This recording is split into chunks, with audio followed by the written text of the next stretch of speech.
Je suis ravi de vous dire bonjour à tous. Nous sommes arrivés au moment où nous allons pouvoir avancer dans l'enseignement, c'est-à-dire avec la parole du Père Yava et de Yahushua. Nous allons suivre le numéro 16 de l'enseignement pour aujourd'hui. Donc nous sommes à nouveau arrivés au moment où nous allons pouvoir avancer avec l'enseignement qui porte le numéro 16 pour notre enseignement d'aujourd'hui. Et le titre de l'enseignement, c'est que vous devez être baptisé par Elia lorsque vous êtes convaincu. Et je vais continuer pour que vous soyez sauvés, pour que vous ne péchez plus. Justement, donc, vous devez être baptisé. Mais pourquoi devez-vous être baptisé? Pour quelle raison? Lorsque vous êtes vraiment convaincu, excusez-moi, la loi dit que il faut faire de toutes les nations des disciples et les baptiser après. Nous allons lire cette parole d'abord, qu'il faut faire de toutes les nations des disciples et les baptiser après, selon le livre de... Qui déjà? Marc. Attendez d'abord. Non, c'est Matthieu 28.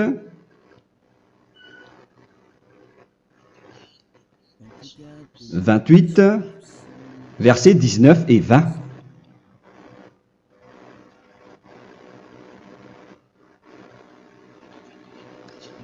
Matthieu 28, 19, 20.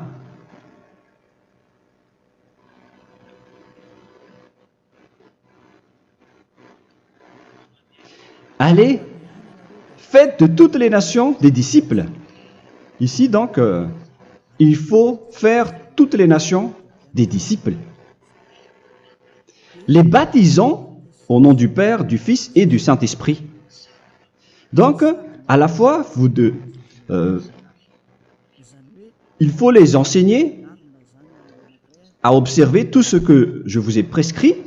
Donc, en enseignant une personne, c'est comme ce que Elia fait en ce moment. Après, donc, il faut baptiser cette personne qui est convaincue par l'enseignement. Donc, on ne doit pas baptiser une personne qui n'a jamais entendu cet enseignement. Voilà la première loi. Ce n'est pas logique de baptiser une personne qui ne connaisse rien de l'enseignement. Et après le baptême, l'enseignement continue encore, comme ce que Elia fait en ce moment. Il enseigne toujours, même les personnes baptisées. Donc, on continue toujours à enseigner. Mais le baptême est donc une loi, tout d'abord. Donc, une fois convaincu, vous devez être baptisé. Moi, je ne vais plus parler du sujet d'enseignement que vous connaissez déjà, parce que vous êtes déjà convaincu. Donc, si vous voulez être nettoyé, lavé de vos péchés, pour que vous ne péchez plus dans ce saint royaume où il y a Elia, alors vous devez être baptisé, car c'est une loi selon l'Acte des Apôtres 26. Pourquoi tardes-tu? Lève-toi, appelle son nom et sois baptisé. C'est dans Actes des Apôtres, chapitre 22, verset 16. Actes des Apôtres 22, 16. Nous allons lire ensemble cette parole. Et maintenant, que tardes-tu? Lève-toi, sois baptisé et lavé de tes péchés en invoquant le nom de Dieu. Donc, une fois que une personne est convaincue de cet enseignement, comme vous qui m'écoutez en ce moment, la loi pour vous, c'est que vous devez invoquer son nom. C'est-à-dire que le nom est important pour répondre aux personnes qui disent que ce n'est pas le cas, en disant que si vous croyez, c'est suffisant. Sachez que c'est un enseignement du diable pour ceux qui disent cela. Au contraire, il faut invoquer son nom, car c'est celui qui invoque le nom de Yahva qui sera sauvé. On vous a déjà enseigné cela. Donc, il faut que vous vous levez. Il faut invoquer son nom. Il ne faut plus attendre. Vous ne devez plus attendre ni hésiter. La loi vous dit, levez-vous. On vous dit aujourd'hui, on vous ordonne aujourd'hui de vous lever. N'hésitez plus. Et après, vous devez invoquer son nom en vous rapprochant du royaume de Yahushua, de l'église de Yahushua, d'appeler tous les responsables au téléphone, même pas au téléphone. Il faut directement assister à l'assemblée de Yahushua dans cet endroit, car il faut que tu te lèves et sois baptisé en invoquant son nom. Et c'est ici, à l'église de Yahushua, que vous devez invoquer son nom. Alors, c'est une loi, vous ne devez plus rester dans votre maison et il faut nous rejoindre maintenant. Soyez baptisés en Yahushua et non pas en Jésus, car les baptêmes que vous avez faits auparavant n'est pas le baptême en Yahushua. Donc, votre baptême n'est pas valable, n'existe pas du tout.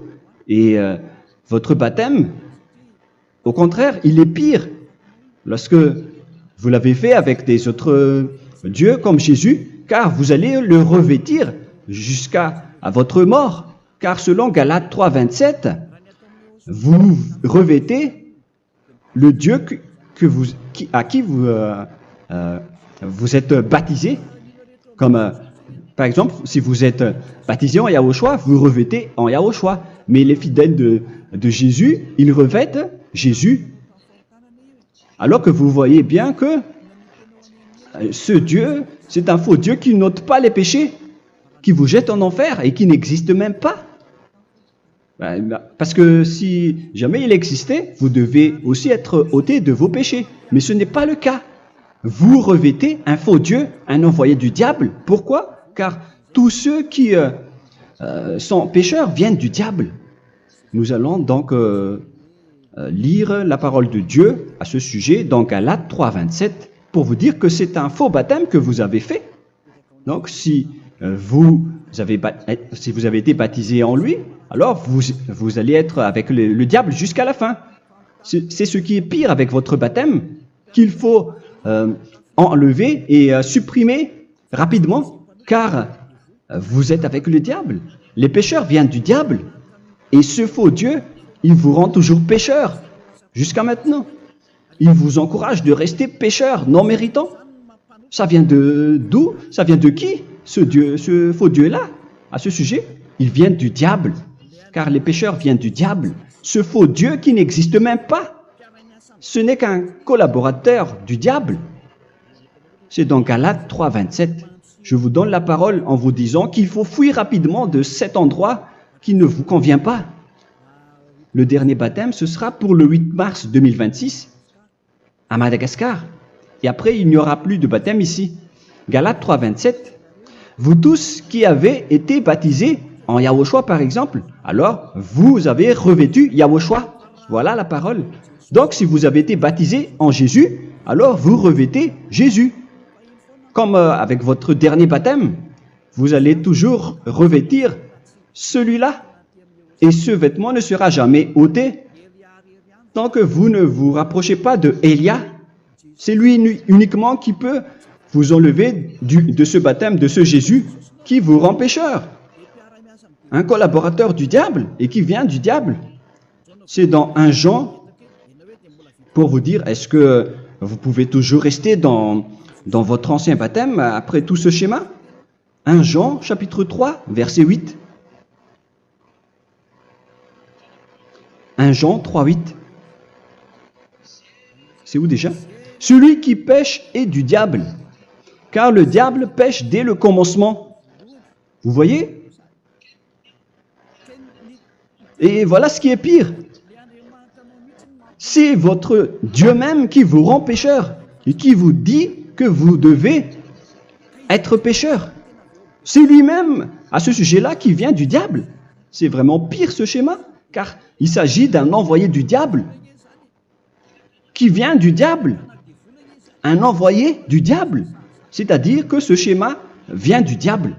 La parole est directe et droite. S'il n'est pas du diable, il vous aurait déjà il vous aurait déjà ôté de vos péchés. Mais ce sont les diables qui rendent pécheurs les gens, car ce sont les chefs du péché, les diables. La parole est claire ici, celui qui pêche est du diable. le fils du diable est du diable. Le fils de Dieu est un Dieu. Le fils de l'homme est un homme. Et celui qui vient du diable est du diable comme lui. Lui, il vous a rendu pécheur pendant plus de 2000 ans. Il vous a jeté en enfer. C'est pourquoi on vous dit de quitter cet endroit et ce Jésus qui sera toujours collé à vous, à votre corps, qui est enterré dans votre peau. Vous ne serez jamais débarrassé de lui tant que vous ne vous rapprochez pas de Élia pour être baptisé en Yahushua, pour que ce sale vêtement venant du diable soit ôté de vous et qu'après vous allez être revêtu d'un nouveau vêtement qui est merveilleux, qui est Yahushua. Alors choisissez votre vêtement. Vous allez toujours être Jésus qui est déjà collé à vous, et une fois mort, vous irez en enfer, car il est déjà collé à vous. Soit vous l'enlevez directement à travers le baptême avec Élia. Le rendez-vous, c'est pour le 8 mars 2026. Vous allez être baptisé par Élia pour l'enlever, car ça n'existe pas du tout. C'est une tromperie pour vous. Ce n'est même pas un baptême. C'était le fait de faire entrer du diable à l'intérieur de vous. Si vous voulez être libéré de cela, vous devez vous rapprocher de Élia à travers le baptême pour que la parole soit bien placée dans Actes des Apôtres 22, 16. Revoyons cette parole. Actes des Apôtres 22, quel verset déjà? 22, 16. Voilà. Et maintenant, que tardes-tu? Lève-toi. Voilà l'ordre pour vous. Lève-toi, ne tarde plus. En invoquant son nom. C'est un ordre. Invoque son nom. Et sois baptisé et lavé de tes péchés. Car celui qui t'a rendu pécheur, c'est Jésus ou Jesus. Alors si tu ne veux plus pécher, alors enlève Jésus ou Jesus de toi avec le vêtement que tu as reçu lors de ton baptême avec lui. Il faut l'enlever, sinon tu ne seras jamais sauvé et épargné, car c'est déjà devenu un vêtement collé à ton corps. La seule solution pour toi, c'est de te rapprocher de Élia pour être ôté de tes péchés, car la loi est claire ici. Tu vas être lavé de tes péchés, et c'est ici, dans cet endroit où il y a Élia, qu'il y a l'ôtement du péché. Pourquoi vous êtes ôté de vos péchés? Pour quelle raison? D'abord, vous êtes déjà lavé à travers le baptême. On vous nettoie. Et une fois nettoyé, une fois lavé, qu'est-ce qui se passe à ce moment-là? Pour que les gens ne pêchent plus en vrai. Car toutes les personnes qui sont baptisées en Yahushua revêtent Yahushua. Vous êtes mariés à Yahushua. Et c'est à travers ce baptême, après votre baptême, c'est à partir de là, après avoir suivi toutes ces lois, car le baptême c'est une loi. Lorsque vous êtes convaincu, après avoir écouté l'enseignement, vous décidez de quitter le faux Dieu qui vous rend pécheur. Alors, vous êtes baptisé, vous allez revêtir Yahushua pour quitter le faux Dieu qui vous rend pécheur. Donc, après le baptême en Yahushua, vous revêtez Yahushua. Vous avez été lavé, vous êtes bien propre et pur. Vous êtes sorti comme une personne originale qui est merveilleux, très merveilleux devant le Dieu d'Abraham. Vous êtes complètement purifié jusqu'à votre fond de conscience à travers ce baptême venant du sang de Yahushua qui vous nettoie jusqu'au fond de toutes vos pensées, car le baptême marque la mort de Yahushua. Yahushua est mort pour vous verser son sang pour vous. Tout cela confirme votre relation avec Yahushua, car le baptême vous dit que vous êtes mort ensemble avec Yahushua et vous êtes ressuscité ensemble avec Yahushua. Vous avez été enterré avec lui et vous avez été ressuscité avec lui dans la vie éternelle. Voilà la vie avec Yahushua et le baptême avec Yahushua. C'est pour montrer la bonté de Yahushua pour chacun de vous concernant cette merveille. Voilà le baptême, c'est la mort avec Yahushua. C'est pourquoi je vous ai dit, en même temps, c'est la mort pour vous. Et c'est aussi votre purification. C'est dans Romains, chapitre 6, verset 4. Nous avons donc été ensevelis avec lui par le baptême en sa mort, afin que, comme Yahushua est ressuscité des morts par la gloire du Père, de même, nous aussi, nous marchions en nouveauté de vie. Donc, on était morts avec Yahushua à travers le baptême, et c'est après aussi que nous avons été ressuscités vers la nouvelle vie. Verset 5. En effet, si nous sommes devenus une même plante avec lui par la conformité à sa mort, nous le serons aussi par la conformité à la résurrection. Nous voyons bien ici que nous étions morts ensemble avec Yahushua à travers le baptême. Nous étions morts ensemble avec lui. C'est clair ici. On parle ici du sujet du baptême.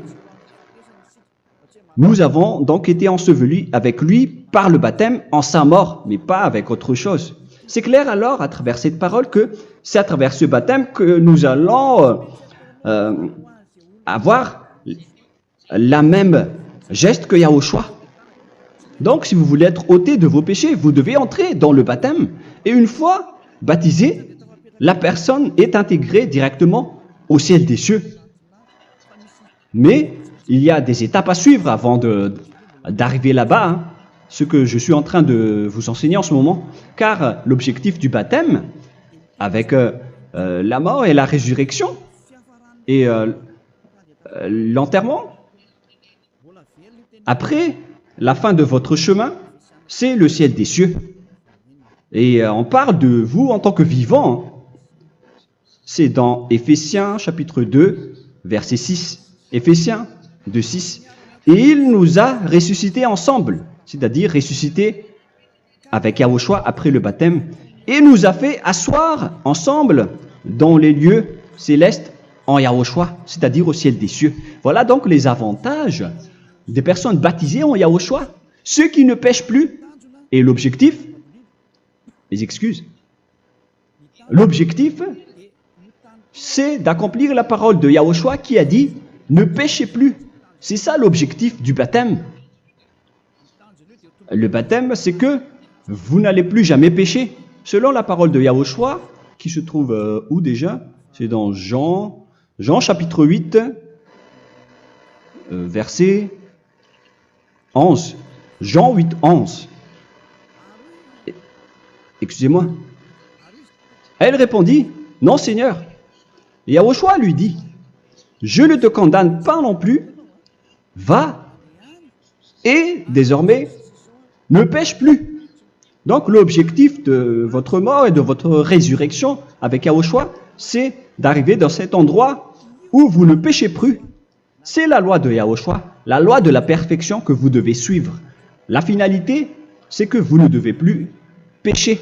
C'est une loi incontestable, car c'est la justice en Yahushua. Il ne faut plus jamais pécher. Et c'est vraiment la vérité. Et il a même confirmé cette parole 2 fois, à 2 reprises, selon aussi Jean 5, 14, que nous allons lire également. Il a répété cette parole 2 fois. Depuis, Yahushua le trouva dans le temple et lui dit, « Voici, tu as été guéri. Ne pêche plus. » Excusez-moi. Ne pêche plus, de peur qu'il ne t'arrive quelque chose de pire. Donc, il ne faut plus rappeler vos péchés, sinon le pire va vous arriver. Et vous voyez, vous, les personnes pécheurs qui m'écoutez en ce moment, où est votre finalité? Est-ce que c'est bien? Réfléchissez. Les personnes parfaites, ce sont les personnes qui ne pêchent plus. Contrairement à vous qui dites que vous êtes toujours des pécheurs, qui ne méritent pas le ciel des cieux. Vous l'avez dit par vous-même. Mais maintenant, Élia vous appelle. Vous allez mériter le ciel des cieux si vous vous repentez et si vous acceptez le baptême en Yahushua. Pourquoi? Pour quelle raison? Car vous n'allez plus jamais pécher. Par quel moyen? C'est par le programme du Père Yahva. Car une fois que la personne est baptisée, la personne boit le Saint-Esprit. Il y a donc un esprit qui va être approuvé, qui va être bu, comme une source illimitée dans son ventre, selon la Sainte Écriture. C'est dans Jean chapitre 7, si je ne me trompe pas. Où se trouve ce verset, les enfants? Si vous le trouvez, la parole qui parle de la source qui est illimitée, c'est dans Jean 7, 37 que nous allons lire ensemble. Le dernier jour, le grand jour de la fête, Yahushua, se tenant debout, s'écria, « Si quelqu'un a soif, qu'il vienne à moi et qu'il boive. » Verset 28. « Celui qui croit en moi, des fleuves d'eau vive couleront de son sein, selon, comme dit l'Écriture. » Il y aura donc de l'eau vive qui couleront dans son ventre. Verset 39. Il dit cela de l'Esprit qui devait recevoir ceux qui croyaient en lui, car l'Esprit n'était pas encore, parce que Yahushua n'avait pas encore été glorifié. On reçoit donc un Esprit venant de Yahushua pour ceux qui le croient et qui sont baptisés. Et on le reçoit vraiment lors du baptême. C'est dans le livre de 1 Corinthiens que nous allons lire, dans le chapitre 12. Quel verset déjà? On doit chercher un peu. 12 et 13. 1 Corinthiens, chapitre 12, versets 12 et 13.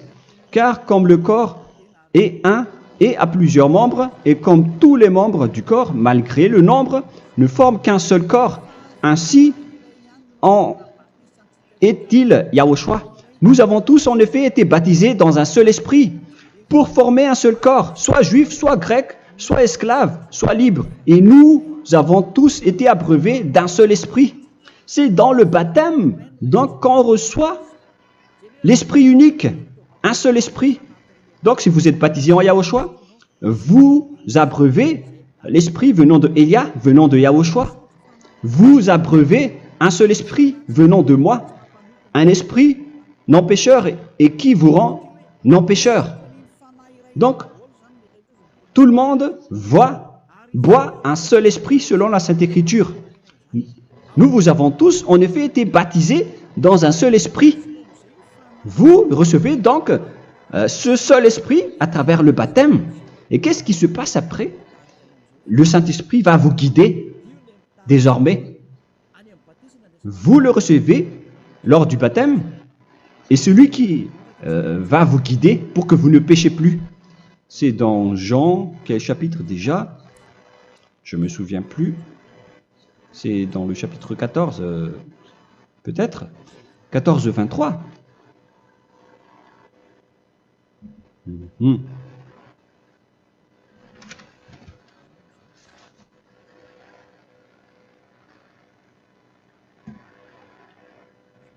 Où il est passé déjà la parole qui parle de l'esprit qui nous guide. Mais je ne me souviens plus lorsqu'on en a besoin. Où est cette parole, les enfants? Où se trouve cette parole? Oui, c'est 14, 26. Jean chapitre 14, verset 26. Mais le consolateur, l'Esprit Saint, que le Père enverra en mon nom, vous enseignera toutes choses et vous rappellera tout ce que je vous ai dit.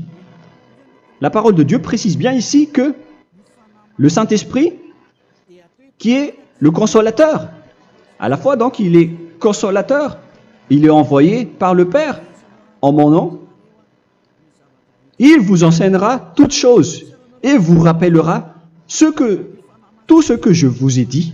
C'est le Saint-Esprit donc qui vous enseigne, qui vous guide avec toutes les choses que vous avez besoin dans votre relation avec Yahushua. C'est lui qui est le vrai enseignant, le vrai guide, qui vous guide dans votre chemin. C'est dans Jean 16, 13, peut-être. C'est dans Jean 16, 13 que nous allons lire ensemble. Quand le consolateur sera venu, l'Esprit de la vérité, il vous conduira dans toute la vérité. Il vous conduit, il vous guide, il vous enseigne en même temps. Et à quel moment vous allez faire du mal à ce moment-là? Car en tant que consolateur, il vous frappe, il vous gronde. Il vous gronde à travers votre esprit, à travers votre conscience. Et c'est vraiment dur. Hein. Il vaut mieux être attrapé par un taureau que d'être attrapé par sa conscience. Donc c'est à travers votre conscience qu'il vous guide. Mais si vous ne voulez pas être consolé ni conseillé, si vous ne voulez pas être corrigé, vous revenez vers le mal, 7 fois plus de mal. C'est pourquoi les gens quittent Yahushua, car ils ne veulent pas être consolés et guidés par le Saint-Esprit venant de Yahushua. C'est pourquoi les gens quittent et abandonnent Yahushua, car ils veulent toujours continuer à faire du mal. Mais si une personne veut vraiment être avec Yahushua, avec son cœur, cette personne ne sait plus faire aucun mal. Il ne sait plus faire ça, car elle est déjà guidée par le Saint-Esprit. Quels sont alors les fruits du Saint-Esprit, le résultat du Saint-Esprit avec une personne? Mais le Saint-Esprit existe bien, ainsi que ses résultats. Voilà. Nous allons voir d'ailleurs les fruits du Saint-Esprit. C'est dans quel verset, les enfants? Je ne me souviens pas non plus. Je vais également donc la rechercher. Nous allons voir un peu les fruits du Saint-Esprit que je vais rechercher rapidement et chercher un peu. Celui ou celle qui le voit en premier, vous me le dites directement la réponse.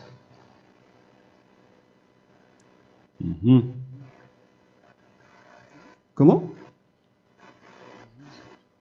Galates 5. Galates 5. Nous allons lire à partir du verset 19 et 20. Non, on va commencer à partir du verset 22. Galates 5, 22. Mais le fruit de l'esprit, c'est l'amour, la joie, la paix, la patience, la bonté, la bénignité, la fidélité. Vous voyez, vous marchez dans la droiture et dans la vérité directement. La douceur, la tempérance, la loi n'est pas contre ces choses. Vous voyez, les gens ne vont plus dans le mauvais sens. Mais les gens qui n'ont pas le Saint-Esprit, voilà ce qu'ils font. Dans le verset 19 et 20. Or, les œuvres de la chair sont manifestes avec les personnes qui n'ont pas le Saint-Esprit, qui sont guidées par la chair. Ce sont l'impudicité, l'impureté, la dissolution, l'idolâtrie. Vous avez tous fait cela. La magie, les inimités, les querelles, les jalousies, les animosités, les disputes, les divisions, les sectes. Verset 21, l'envie, l'ivrognerie, vous qui êtes ivrognes, qui fréquentez les boîtes de nuit, qui dites toutes sortes de gros mots, les excès de table. Et cette parole vous convient, vous concerne même, vous qui m'écoutez en ce moment. Et je vous dis, comme je vous ai déjà dit autrement, celui qui fait cela n'héritera pas le royaume de Dieu, c'est-à-dire vous n'entrerez pas au ciel des cieux. C'est valable pour vous les pécheurs. Vous pouvez vous mesurer par vous-même, vous qui êtes avec Jésus ou Allah. La parole est claire pour vous, vous n'irez jamais au ciel des cieux. La question qui se pose, où est alors votre espoir, vous qui allez prier? Car la parole de Dieu vous lit déjà votre finalité. C'est la parole du Dieu d'Abraham qui a engendré Yahushua, son fils. Voilà la loi qu'il a dit aux apôtres. Les malfaiteurs n'iront jamais au ciel des cieux. Mais pourquoi vous allez encore rester là-dedans? Pourquoi ne pas rejoindre Élia pour être purifié et lavé? Rapprochez-vous de Élia pour que votre esprit soit sauvé. Le dernier baptême aura lieu pour le 8 mars 2026. N'attendez pas ce dernier jour. Dès maintenant, inscrivez-vous votre nom dans le baptême si vous ne voulez pas être jeté en enfer. Mais si vous voulez être jeté en enfer, alors tant pis pour vous. Alors que vous avez peur de mourir, et vous allez chez le médecin lorsque vous êtes malade, vous avez peur du feu de charbon, alors que ce n'est qu'un petit feu de charbon. Là, on parle de l'enfer. Hein. Alors, il faut bien réfléchir et soyez bien conscients. Voilà donc le sujet du Saint-Esprit. Maintenant, nous allons lire le livre des Éphésiens. Éphésiens, chapitre 4.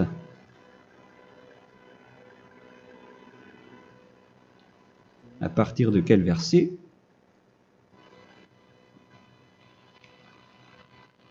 Allons-y. Je dois relire un peu car il y a plusieurs paroles ici.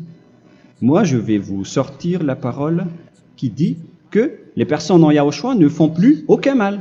Ah, où il est passé déjà? Ah, je l'ai perdu. Attendez d'abord. Donc, Éphésiens.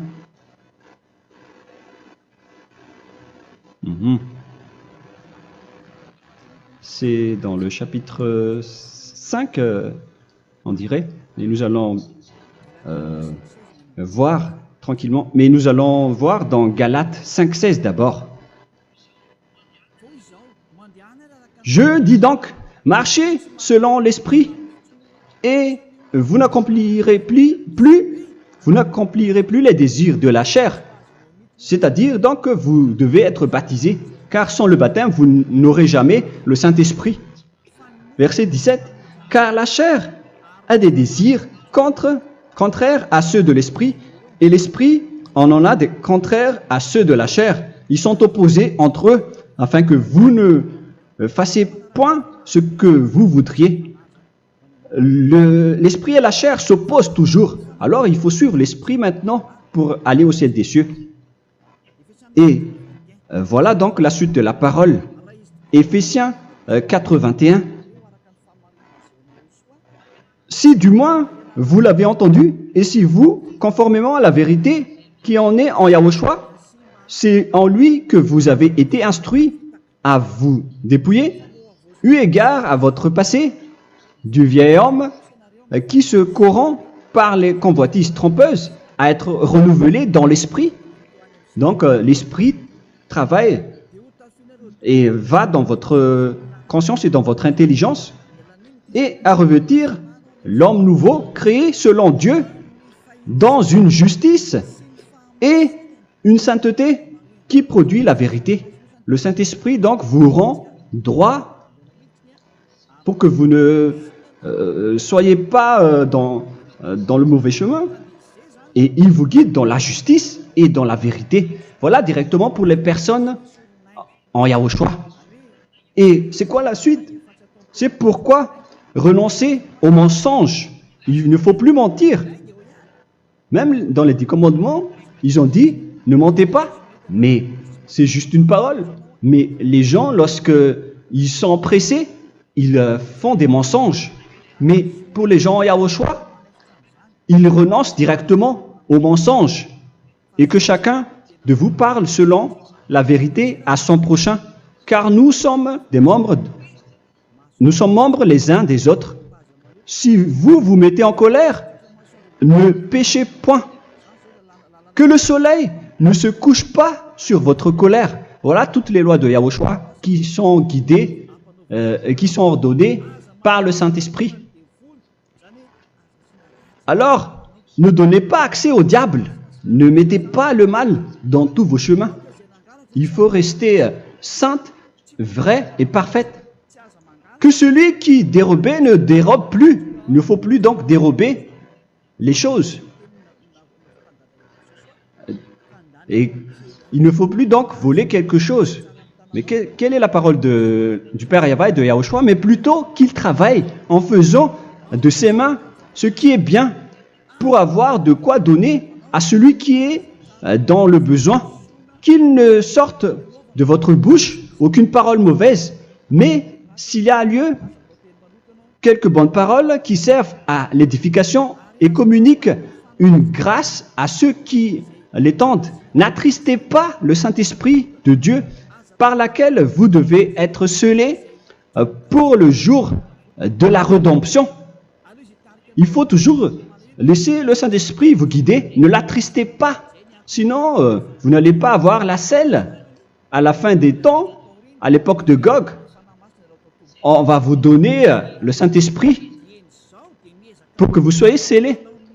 Donc c'est maintenant que vous devez déjà rendre content Yahushua. Ne laissez pas de mauvaises traces dans votre chemin et ramenez l'amour de Yahushua vers chacun de vous pour que vous soyez pour que vous seriez scellés pour avoir le Saint-Esprit que vous avez vraiment besoin pour le dernier combat dans les fins des temps. Que toute amertume et toute animosité, toute colère, toute clameur, toute calomnie, il ne faut pas retenir et garder la colère. Toute calmeur, toute calomnie et toute espèce de méchanceté, tout ce qui est rancune, ni rancœur. Il faut arrêter tout cela. Mais c'est différent de gronder une personne. On parle ici des personnes qui est en colère sans raison. Mais lorsque vous grondez, vous n'allez pas dire à votre enfant « Mon enfant, ne faites pas ceci, ne faites pas cela ». Au contraire, si vous faites cela, votre enfant va danser devant vous. Donc, voilà ce que je veux vous dire. Il faut que vous enlevez toute calomnie et toute espèce de méchanceté. Voilà donc les lois de Yahushua qui sont sorties à travers le Saint-Esprit. Moi, je vous donne des échantillons, mais ce n'est pas au complet. Hein. La loi de Yahushua sont illimitées à travers le Saint-Esprit en fonction des circonstances et de la situation pour que vous n'attristez pas le Père Yahva et le Yahushua. Que toute amertume, verset 32, soyez donc bons les uns envers les autres, Éphésiens 4, 32, compatissant, vous pardonnant réciproquement.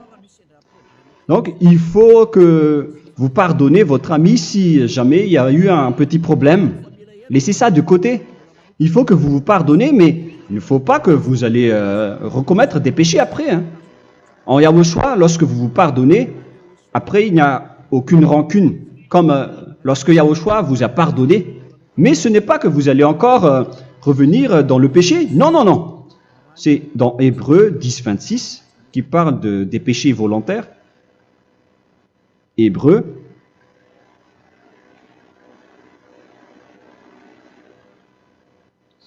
Hébreux chapitre 10. C'est bien ça, hein? Pour ceux qui s'en souviennent. Voilà, versets 26 et 27. Hébreux 10, 26, 27. Car si nous péchons volontairement, après avoir reçu la connaissance de la vérité, c'est-à-dire une personne baptisée en Yahushua, qui a été sanctifiée, rendue sainte, il ne reste plus de sacrifice pour les péchés, mais une attente terrible du jugement et l'ardeur du feu qui dévorera les rebelles. Donc, vous qui parlez que vous devez toujours commettre des péchés, voilà ce qui vous attend, parce que vous péchez volontairement. Donc, si vous péchez volontairement, alors une attente terrible du jugement et l'ardeur d'un feu va vous dévorer. Vous allez affronter la colère et le jugement avec une ardeur de colère d'un feu qui va vous dévorer. En tant que rebelle, on va vous détruire vous les ennemis, vous qui péchez volontairement. Est-ce que vous n'êtes pas encore conscient après cette parole? Vaut mieux être baptisé en Yahushua avec Elia, et après vous n'allez plus jamais pécher. Alors à vous de réfléchir, car on vous a trompé auparavant jusqu'à maintenant. On va revenir à la parole de tout à l'heure.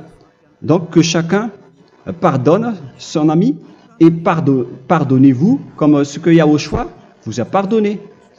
Voilà donc les personnes en Yahushua ne pêchent plus.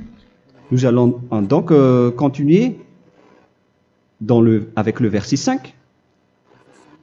Éphésiens chapitre 5 plutôt. Je vais encore continuer car j'ai besoin que vous l'écoutez.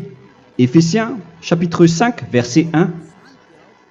Devenez donc les imitateurs de Dieu comme des enfants bien-aimés et marchez dans la charité.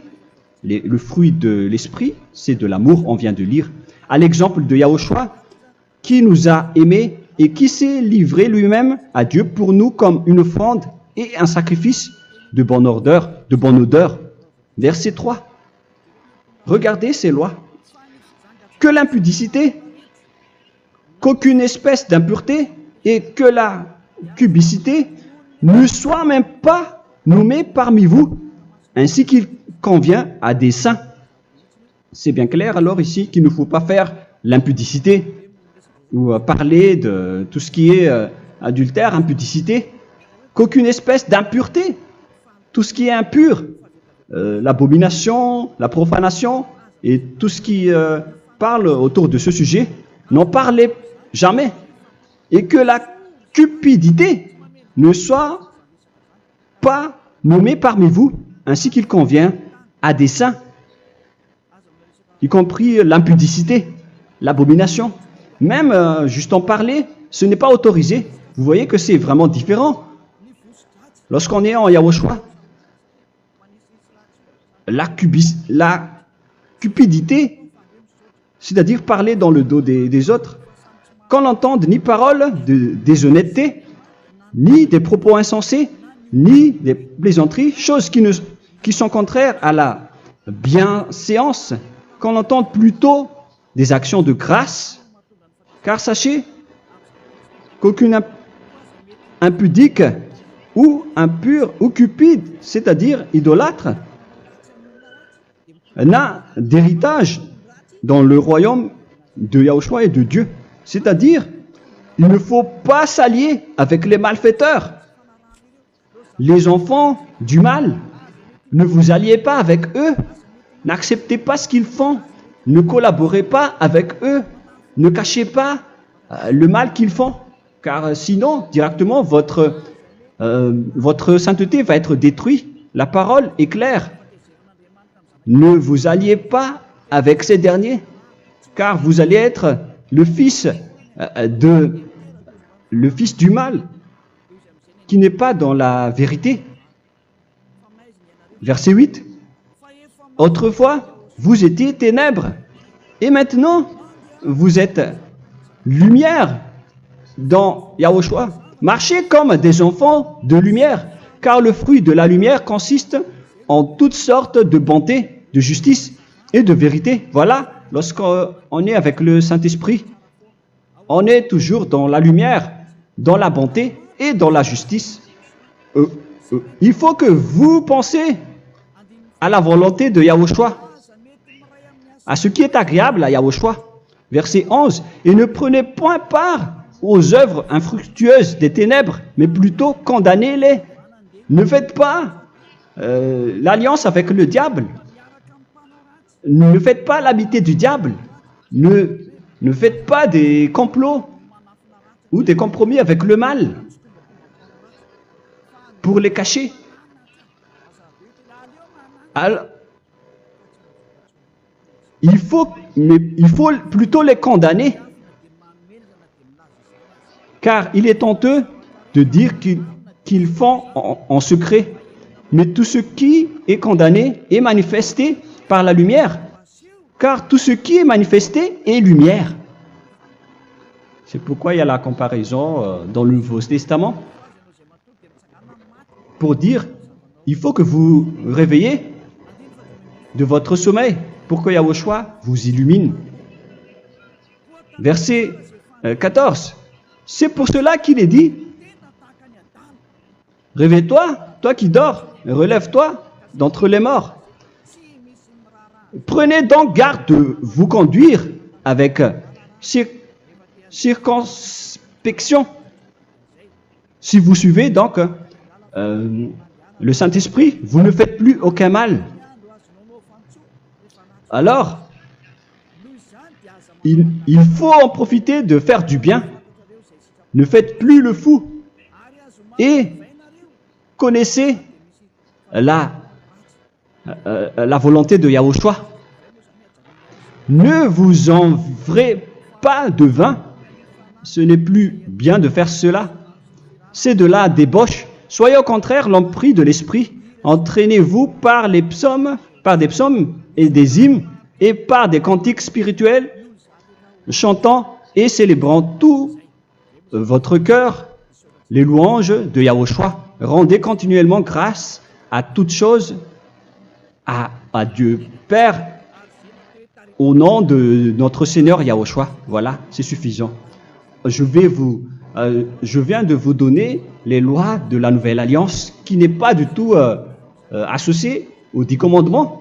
Ça n'a rien à voir avec les 10 commandements. Si vous avez bien écouté, j'ai dit des choses complètement différentes qui ne se trouvent pas dans les 10 commandements. Notamment le baptême, ça n'existe pas là-bas. Et donc, c'est après le baptême que vous allez abreuver le Saint-Esprit et après vous n'allez plus faire aucun mal. Nous remercions infiniment Yahushua à travers cette parole.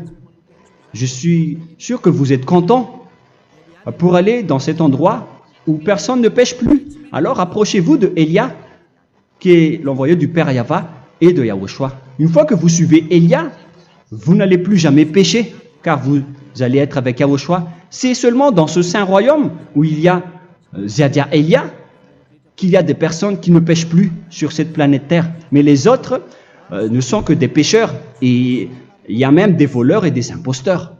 Je vous souhaite le meilleur pour que vous allez inscrire votre nom dans le baptême. Inscrivez votre nom car le temps presse, le moment est proche. Il ne reste plus que environ 170 jours. Bientôt, nous allons entrer dans les 160 derniers jours et après 150 et après 100. Il ne restera plus que 100 jours. Alors, faites le maximum d'efforts. N'attendez pas le dernier moment pour inscrire votre nom. Parce que si vous mourrez avant, qu'est-ce qui va vous arriver? Vous ne savez rien de ce qui va vous arriver avec votre esprit. C'est le diable qui vous encourage à faire du mal. Il ne veut pas que votre esprit soit sauvé, mais moi je vous dis, sauvez votre âme, n'acceptez plus. Suivez Yahushua à travers Élia qu'il a envoyé parmi vous. On m'a envoyé pour vous sauver. Alors, rapprochez-vous de lui maintenant. N'ayez plus peur de personne. Sauvez votre esprit, car les humains sont comme vous. Ils ne vous sauvent pas, ils ne peuvent pas vous sauver. Mais sachez que votre esprit va être jugé. Et sachez aussi que vous ne pouvez pas vous battre avec le Dieu d'Abraham. Alors sauvez votre esprit, rapprochez-vous de Élia. Nous irons en Yahushua, car c'est à travers moi que vous pouvez l'approcher. Prions ensemble. Merci infiniment, Père Yahva, pour toutes ces paroles. C'est vraiment du salut, de la miséricorde et de la vie éternelle. Faites en sorte que les gens connaissent cette vraie parole que je suis en train de leur donner, car c'est de l'amour et c'est du salut pour eux. Sauve-les, Père Yahva, pour qu'ils soient conscients de la vérité. Ce qu'ils ont fait auparavant ne sont pas du tout vrais. Voilà le vrai salut pour eux. Père Yahva, tu es le Dieu de toutes les choses. Tu es le Dieu du ciel des cieux. Tu es le Dieu de Yahushua. Tu es le Dieu de Ziadia Elia. Ouvre la conscience des gens pour qu'ils écoutent cette vérité, pour que chacun court pour prendre une décision et pour qu'ils n'attendent plus personne pour se rapprocher de toi, Père Yahweh et Yahushua. Donne la force à chacun pour qu'ils te cherchent. Sauve les gens, Père Yahweh, pour qu'ils échappent à la destruction de leur chemin et de leur esprit, pour qu'ils écoutent la parole de Elia venant de toi, Père Yahweh, et de toi aussi, Yahushua. Sauve les gens, et je suis confiant que tu vas vraiment sauver les gens, pour que tu ouvres tes portes pour terminer cette période de salut. Merci, Père Yahweh. Gloire éternelle à toi. Je demande tout ça aux Malagasy et au reste du monde. Pour les Malagasy, il reste encore quelques mois qui n'est plus beaucoup pour eux, mais pour les autres nations, ils n'ont pas aussi beaucoup de temps pour se rapprocher de toi, mais il en reste encore un peu pour eux. Gloire à toi, Père Yahweh, et au nom de toi, Yahushua, je fais toutes ces paroles. Alléluia, Amen. Voilà donc pour notre enseignement d'aujourd'hui. Que Yahushua vous bénisse et à la prochaine. Au revoir.